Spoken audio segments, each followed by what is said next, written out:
ये कहानी है सरस्वती, जिन्हें सब सरू कहते हैं, और इंदर परिहार की।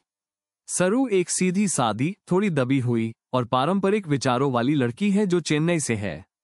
वो अपनी छोटी बहन की शादी के लिए आदर्श बहू बनने के लिए बेताब है, क्योंकि उसके पिता का मानना है कि अगर उसकी शादी हो जाएगी तो ही उसकी बहन की शादी आसानी से हो पाएगी।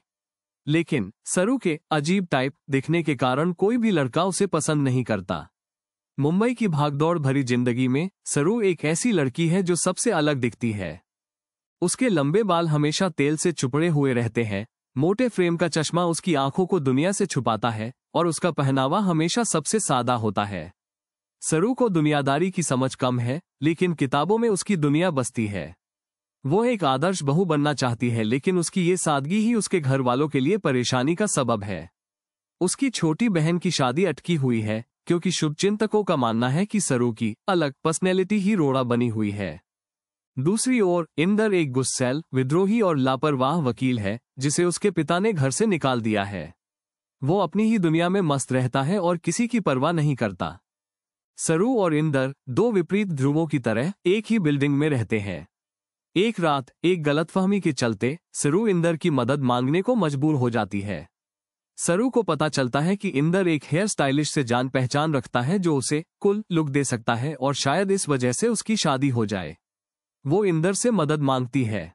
इंदर पहले तो मना करता है, लेकिन फिर सरू की मासूमियत और उसकी मजबूरी देखकर पिघल जाता है और उसकी मदद करने के लिए तैयार हो जाता है। इंदर सरू को एक नया रूप देता है। वो उसे ट्रेंडी कपड़े पहनने को कहता है, उसके बाल कटवाता है और उसे आत्मविश्वास से बात करना सिखाता है। इस दौरान इंदर और सरू एक दूसरे के करीब आने लगते हैं। इंदर को सरू की सादगी और सच्चाई भा जाती है, वहीं सरू को इंदर के अंदर छुपा हुआ दर्द और उसकी सच्चाई दिखाई देती है। दोनों को एक दूसरे में अपनापन मिलता है। उन्हें प्यार हो जाता है, एक ऐसा प्यार जो अनजाने में उनकी जिंदगी में रोशन की किरण बनकर आता है। लेकिन दोनों ही इसे स्वीकार करने से डरते हैं। इंदर को लगता है कि वो सरू के लायक नहीं है और सरू को लगता है कि इंदर जैसा विद्रोही लड़का कभी उससे प्यार नहीं कर सकता। इस बीच सरू के पिता को इंदर और सरू के रिश्ते के बारे में पता चलता है। वो इंदर को गंदी नजर से देखते हैं और सरू को उससे दूर रहने के लिए कहते हैं। सरू अपने पिता को समझाने की कोशिश करती है, लेकिन वो सुनने को तैयार नहीं होते। एक दिन सरू को पता चलता है कि उसे ब्रेन ट्यूमर है और उसके पास जीने के लिए ज्यादा समय नहीं है। वो इंदर को ये बात नहीं बताती क्योंकि वो नहीं चाहती कि इंदर दुखी हो।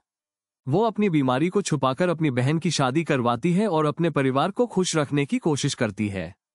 इंदर को सरू की बीमारी के बारे में पता चल जाता है। वो अंदर से टूट जाता है, लेकिन सरू को मजबूत रखने की कोशिश करता है।